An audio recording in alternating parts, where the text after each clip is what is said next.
Afternoon, everyone, and thank you for joining us for today's service conversation with UlsterCorps. My name is Erica Wagner, and I'm the president of the board of directors for UlsterCorps. We are joined here today by Guy Felixbrod. He's the director of J-Team Leadership and UJA Federation of New York. We're going to talk today about volunteer management and the types of things that we can do during this time to start and continue being engaged within our communities. So, Guy, thank you so much for joining us today, and we're ready for you to tell us what we can do. Awesome. All right. So I guess as you get older, stories only get longer. I'll try to make my story not too long. But first of all, thank you guys for having me. It's very exciting. I was looking forward to the conference at the end of April, but I guess this is better than not having it at all. So it's exciting. I'm going to speak about today first a little bit about myself, a little bit about J-Team, what we did during COVID, and also through the recent unrest with Black Lives Matter. And then I'm going to take some questions. So about me, my name is Guy Felixbrod. I'm originally from Israel, from Haifa. If you've been to Israel, it's mostly the city you didn't visit or missed, or the bus got stuck and you just never got there, but it's okay. It's a very intermixed city. It's got almost all faiths of Israel in one, but unlike Jerusalem, it only has a holy place for the Baha'i, so it's not in such controversy. So a lot of people learn to live together, and that's how I grew up. Speaking of growing up, I was in the Scouts youth movement for 6 years, advanced all the way to leading it in my senior year, our tribe. So I've pretty much worked with youth since, which is a couple of decades already. And then I was in the Israeli Navy for a few years. And afterwards I came to the US, started a preschool in Croton-on-Hudson in Westchester County that became a school, which is a nonprofit. And I work in the Jewish community, and that's what brought me to J-Team Leadership, which is based in White Plains, Westchester, which is about a half hour north of New York City. J-Team started after Hurricane Katrina hit New Orleans. And so in 2006, a group of UJA Federation of New York parents went, but this time with their kids. And the teens saw the devastation, saw all the stuff they can do, and actually made some wise suggestions. They were saying, oh, all these supplies are coming, but where are the tents? Like everything's getting wet or people can't volunteer. And the adults said, oh, wow, that's really smart of you to say. And so J-Team Leadership has continued trips since. We've done 45. And we don't just do the lucrative ones. We went to Houston after Hurricane Harvey 6 times. We went to New Orleans 9 times. We went to Cuba 8 times. So we go repetitively to places to keep on helping and fostering connections. J-Team Leadership, the idea is to train teens, Jewish teens, but not exclusively. We also do interfaith work in leadership, and then through volunteering, learn more how to be a better leader, lead yourself and others. So we work with the homeless in New York City, we work with youth at risk, and we have what we call the Leadership Circle, which are teens who are more dedicated and want to affect more. And because we grew, now we have 100 teens in these 2 circles in our 14th year of operation, 15th actually. We split them into teams. So it was a good problem to have 50 teenagers in one room. So we split them into teams, which we call LAMP, Shedding Light. And that stands for Local Projects, Advocacy, Membership and Outreach, and Philanthropy. So each team can see if they're more of a doer, if they're advocacy, they're more of a talker and want to shake things around. So first and foremost, it's what we do. Then we advocate because we don't want to keep on helping the homeless. We want there not to be homeless people. And then membership and outreach is to get more people to help us. And finally, philanthropy is to raise funds or do drives. We work by the power of 10. We have about 10 senior teenagers, or a little more this year, who lead the organization. They have their vice chairs, they're called our chairs. Our leadership circle, as I said, has 100 people. we offer about 1,000 volunteer opportunities a year, and we estimate we touch the lives of about 10,000 people. So 10, 100, 1,000, and 10,000. And we reach their lives by donating clothes, by donating food, by supplies we bring, and everything else. In the last year alone, and so we've done social action, social justice work all along. In the last year alone, we went to Pittsburgh, Pennsylvania on the 1 year of the Tree of Life synagogue shooting, and we joined the community there. So we addressed the anti-Semitism and the rise of it. And UJ Federation of New York, which has been our sponsor, and we're now a program, a part of it, also did a big march against hate in January. Speaking of January and MLK, we split ourselves, literally. We did a trip to St. Louis and ended up on one of our most powerful trips because a lot of it spun around the post-Ferguson events and the shooting of Michael Brown. And we met the best friend of the guy that was with Michael Brown, and also various members of the African-American community and the Jewish community that connects with them. And unfortunately, not much has changed since, though I can now say that the new mayor of Ferguson is an African-American woman. So double good whammy. Also on MLK Day, we have our biggest interfaith event of the year, which we collaborate with churches, with mosques, with the Baha'i community, with the Buddhist community. And for years, we've shipped medical supplies to anywhere in the world. One of them actually even got to Syrian refugees in Syria through the Israeli army. So you just never know how the power of teens can go and where it can reach. And we have over 200 teens attend that event. Sometimes we even reach 250. Last but not least, our last trip just before the lockdown was Cuba. And so that addressed international economies, helping in this case the Jewish community, but just learning about international ties. So that's J-Teen in a short nutshell. And then we get to COVID, because we, as you can hopefully hear and learn by now, are a very hands-on organization. Every year we have a theme. Our theme this year was Na'aseh v'nishma. We will do, and then we will listen. So let's get to work, or as like I call it, a DJ, a doing Jew. So I'll share my screen and show you some of what we've done this year. Can you see the report? Yeah, okay, good. Yes. This is our year. We produce an annual report. I'll later on put in the chat the link to it. And we produce it. We got into our new offices. We have a retreat. These are some of the local projects I told you about and the service trips I just discussed. But I want to focus now on what we call J-Teen Leadership Response to COVID. And let's see if you guys can see. Yeah, you can see everything. Great. So, good. So now I'm going to move it a little down so you can see everything. So J-Teen Leadership at Home but Not at Rest. So what we did is first, we have the International Day of Youth Service, J-Serve, where we usually get over 100 teens, but we couldn't get the food to Westchester Community College because they were closed. So we got it to Feeding Westchester, and we got hundreds of cans to them.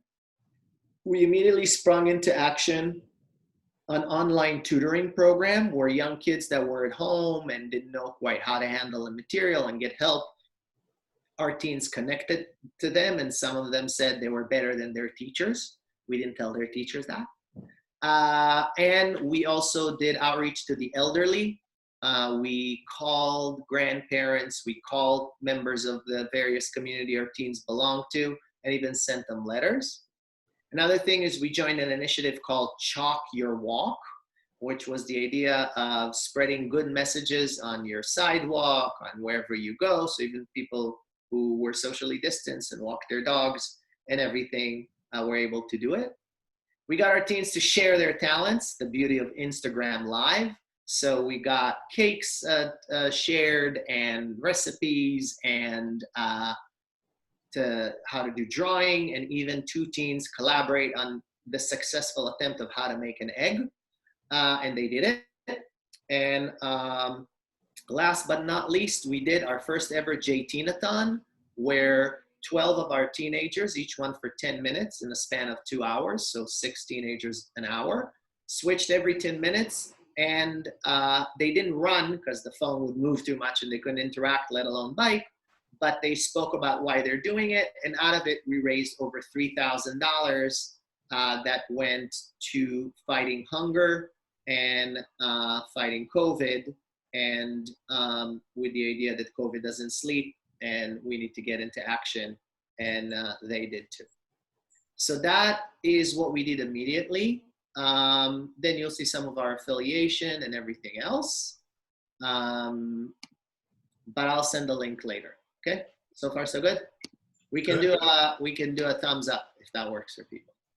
Okay, and then Black Lives Matter hit. So first and foremost, we connected to the communities we were in touch with in Ferguson, Missouri, and Pittsburgh, and we checked in on them. And now actually, which is another thing I forgot to say, we collaborate with an organization called the Afia Foundation, which provides medical supplies. So now we're working on providing medical supplies to the hardest hit medical supplies in terms of protection gear, masks, gloves. So the big hospitals are all set. They're good. They got their stuff going. It's not an issue. They even get their own shipments from China. But the smaller places, the community health areas and everything else, they have more of an issue because they don't have the money and they don't have the protective gear, so they have a worse double whammy. So now we're trying to work with them and do that and help them out. All right. Any questions so far? Because then I'll move to what you can do. And I have a interesting visual. Any questions so far? Since we're not hordes of people, you can feel free to unmute yourself and ask any questions and anything of the sort. All right. Also feel free to write them in the chat below, and that will help. There's a truck around since it's home, so I don't know if you get to enjoy the music outdoors the same as I do. Okay, so let me speak about the concept of J-Team and how we do it. And to aid me, I'll have my Sharpie and my old-fashioned piece of paper. So the way J-Team, we look at help and volunteering and how youth can change the world. And by the way, just to make clear, participating in our program are high schoolers throughout Westchester County, New Jersey, Connecticut, Riverdale. And in our trips, we brought people as far as Australia and California. So the most important thing to us that I keep on illustrating, as was for me when I was a teen, is, I'll represent it by an X because I'm not so good at drawing. And that's you. So on that level, what are you gonna do? Then examples of what you can do. So if you're a teen, can you help at home? Can you be nicer? Can you clean your room? Can you walk the dog? And can you help with projects? Can you learn new skills? Can you become a better version of yourself, whether you're stuck at home or not? So that's the you part. Can you see it's an X? That's the you part. By the way, it's probably a delivery of wood chips, what's going on out there, because I want to do a neighborhood project, which is a great segue to the next circle, which is family/neighborhood. And I know it comes out backwards, but hopefully you'll be able to read. So the first circle is family and neighborhood. On that, we encourage our teens to call their grandparents, to help around the house, to fix stuff, to help elderly neighbors, to help everyone around that is there. And you either don't know their names, because there's a trend that people don't know their neighbors, which where I come from is unheard of. You always know all your neighbors and their names and way too much information about them, by the way. And then finally, the last circle, and that's why it's also called a leadership circle, where your leadership happens, is the world. So if you're talking about the world, then use your passion. Is there something about the environment? Can you clean the local park? Can you get some of your friends socially distanced to go and clean a creek around? Can you do anything like that? Now, the magic of this model is, first and foremost, I'll make you now into a major star. You are it. There's no one to turn to, no one to blame. You're the person to get it going. And then the effect of a pebble in the pond is that if a friend of yours does it, then they create another. And if you get another friend to do it, they create another. And you start to get the idea of the pebble in the pond, and all your efforts start to come together. However, it's always reliant on the individual. It's always reliant on positive peer pressures, I'd like to call it, and really moving that leader, excuse my drawing, ship somewhere forward. And that's at least some of my Navy background speaking, to a point where the world becomes a better place. First your world, and then the world around you, and then the greater world. And so when we work with teens and we do Corona and wherever we are, we say, you don't need to go anywhere else. And that model got us to teens who worked against nicotine, teens who are now collected medical supplies, brought thousands of pounds of supplies to Cuba, St. Louis, and anywhere else we visited in the world. So that is on that level. And I knew we had, oh, and I'll put the link in the chat in a moment. Let's see that I got, oh, that's different. So that's on that level of what J-Team did, and what my personal belief is about the power of youth, and how youth can change the world now. And the beautiful thing is you don't need to wait. You don't need to wait to anyone. You don't need to wait for authority. You can do good right now. And there's the link to our annual report.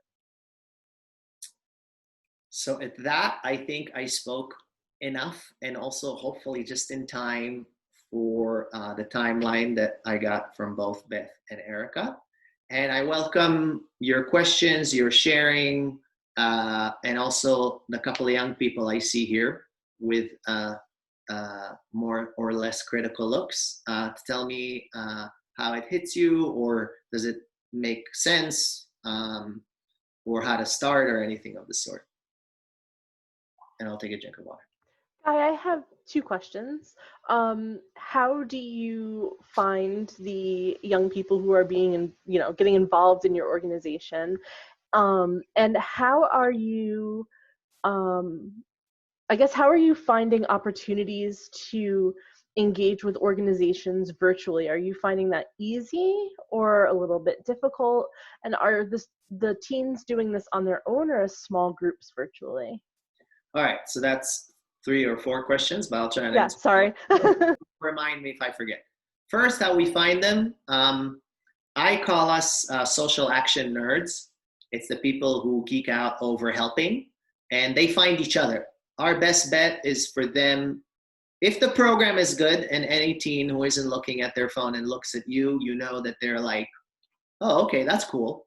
So if they find it good, they will let others know. We also work through a network of synagogues, JCCs. We work with mosques, churches. We work our social media, Instagram, and anywhere else possible. That's how we get the teams. Then we want to engage them. The way we engage them is we give them responsibility in any project they want to take, unless it's negative, which usually it isn't. Or almost never is. We guide them along. That's why we have a leadership coach. So it's me and the leadership coach. That's how the JTeenathon came along, the virtual 5K. And then we work with organizations. We usually work in groups. Our leadership model is a collaborative one. We don't believe in the Messiah complex. And I personally think that's leadership of the past. The leadership of the present is someone with the best idea should be heard, endorsed, and move forward. It doesn't matter if they're the youngest in the room or the newest in the room. If their idea is the most effective and the one that will get the result in the best way, it should be moved. And a good leader is the one to recognize it. Virtual has a double-edged sword. On the one hand, we've seen a lot more teens come because it's from the convenience of the living room. It's harder because, we can't high five, we can't crack jokes, we can't interact and read the cues of the room. So we work with what we have, and we try to, and also, getting supplies is hard because when we did our end of the year, we did Zoom toss. So we tossed stuff through the screen, but I actually had to go get the supplies before. I think there was another question there at the end that I might be forgetting. I don't remember. That was a really good overview, though. Violet, you had said, where do you find organizations to partner with? Yeah. We'll do it online. Thank you. They do listen. Thank you, Violet. So yeah, we worked with various organizations throughout the years. Our connections is through the Jewish Federation of New York, which gives not only money, but we volunteer, but there's various federations. And when I was a director of education for one synagogue, I just looked locally. So we work with a local VA, we work with the food bank, we volunteered with the homeless. So I highly recommend looking for organizations. Another great organization that actually tied Beth and me together was Volunteer New York, and they do a lot of stuff. So you find these organizations, you find the staff in charge because they'll know the needs better, actually best. Because a really sad example we always use, what not to do, is after Sandy Hook, thousands of people send them teddy bears, and they had a warehouse full of teddy bears that just no one wanted or needed. And so no one asked them what they needed. So wherever we go, we ask.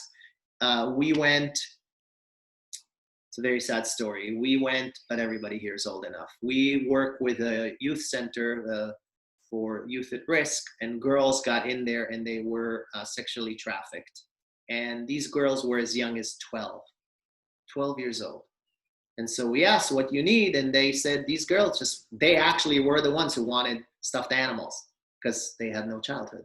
So there was a drive to get stuffed animals. I mean, in this case, it wasn't us because we didn't know about it, but that's the need. You always ask the need, and then you volunteer accordingly with what they are asking. All right. It's nice and quiet now without the truck. I also want to say that, for the people in the screen who are younger at heart, a lot of young people don't know, and that's where I'd encourage you to get active.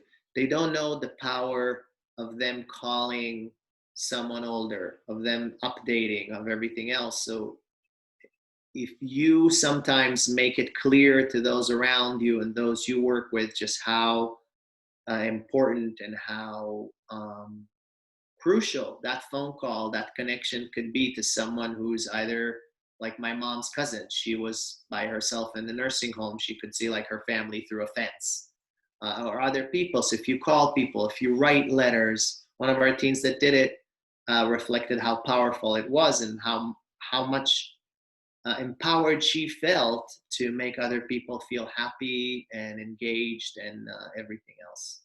So yeah. You're on mute. Yeah.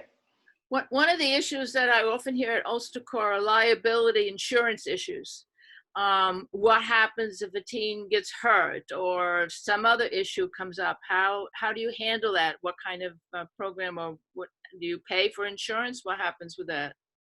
So when J-Teen was independent under Westchester Jewish Council, we had our own insurance. Now we're under Jewish Federation, so we have a different insurance. But the key word or words is release forms. Always a release form signed by the parent, and excusing UlsterCorps or anybody else. If you activate the teens through their networks, the synagogues, churches, mosques, whatever, then they can do it through that youth group. And if they self-organize, then it's not relevant anyway, because people do it with their minors. I mean, do it with their parents and everything else. Clearly online, there's more liability because there sometimes isn't an adult in the room. That's why the good old phone works with a lot of stuff. Drives work really well, and a lot of stuff that can happen now to look around. Like a current need that exists is all the Goodwill stores around are closed. So how do you get close to needy people? So I'm researching at the moment, where are those collection boxes that you can leave stuff there, and how do they get picked up? In Westchester County, for example, Mount Kisco has the Boys and Girls Club, and they collect stuff like that. So there's a little more challenging how to help people in need these days, but it's all very possible to do and find.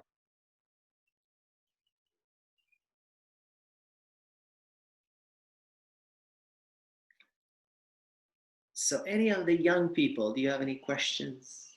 Violet, I know you were very good at reminding Erica her last question, but if you, or I think Megan, if I'm pronouncing it correctly, or Julian, which might be related to you because you said the same last name. You are? All right, that was a yes. Then by all means.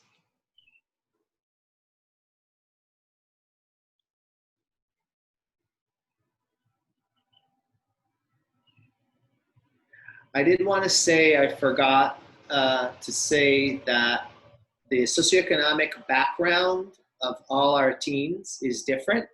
Some come from affluent families, some come from single parent with economic hardship.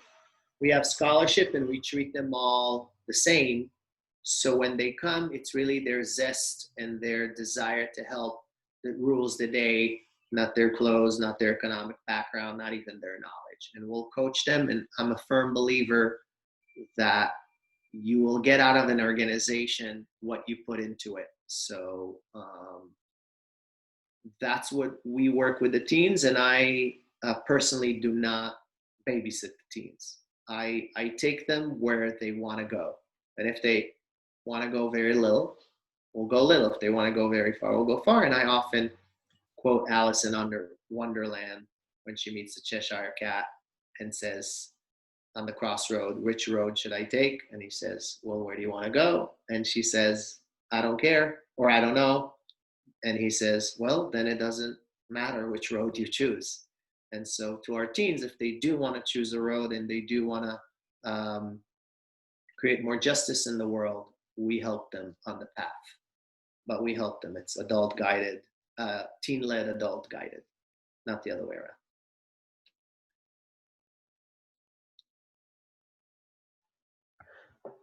Does anyone else have any questions for Guy? Rick? You'll just have to unmute, Rick.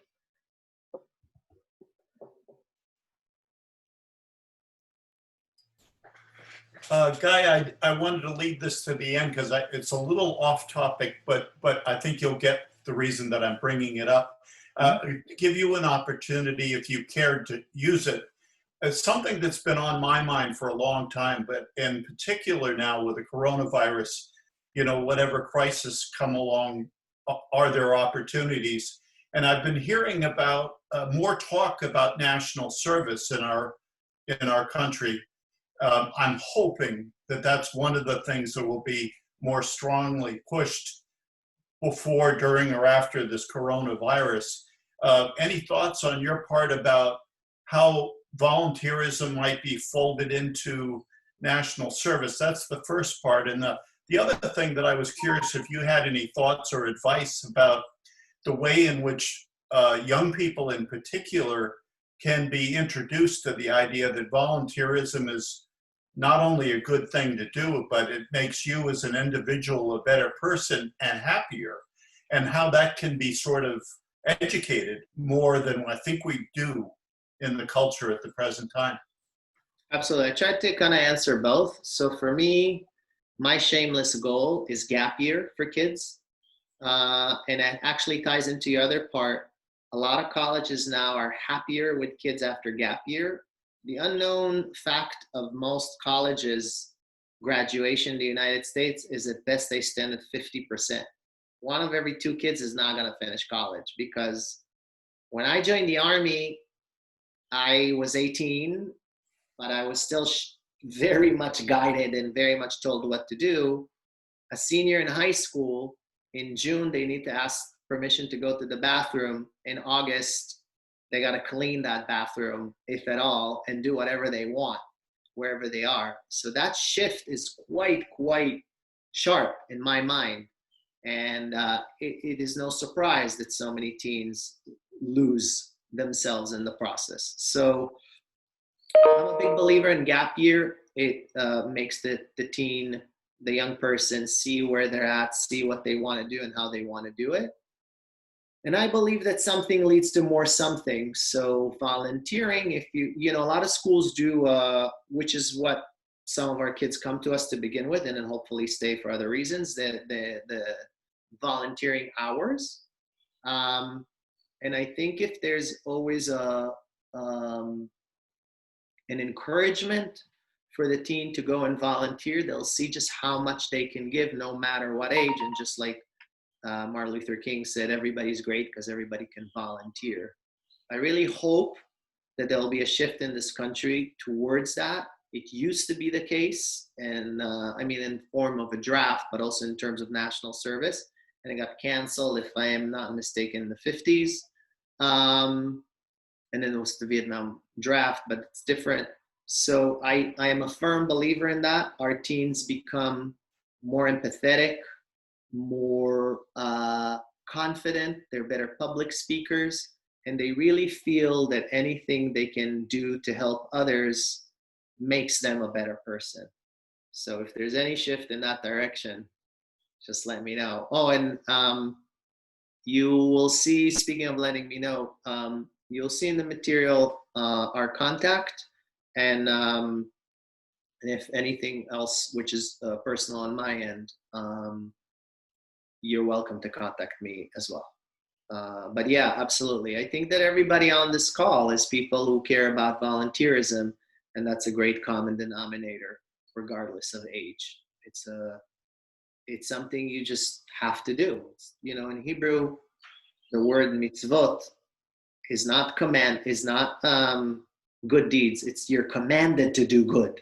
It's not an option, you know, at least in Judaism and many other faiths. So the idea is that you help others because that's the thing you need to do. So I don't know if it answers your question, but hopefully it touches on some of it. Very well. Thanks, Guy. Sure. All right, great. So I think we are going to officially end this meeting for today, but we will have Guy's contact information available for anybody who participated today or anybody who participates and watches this again in the future.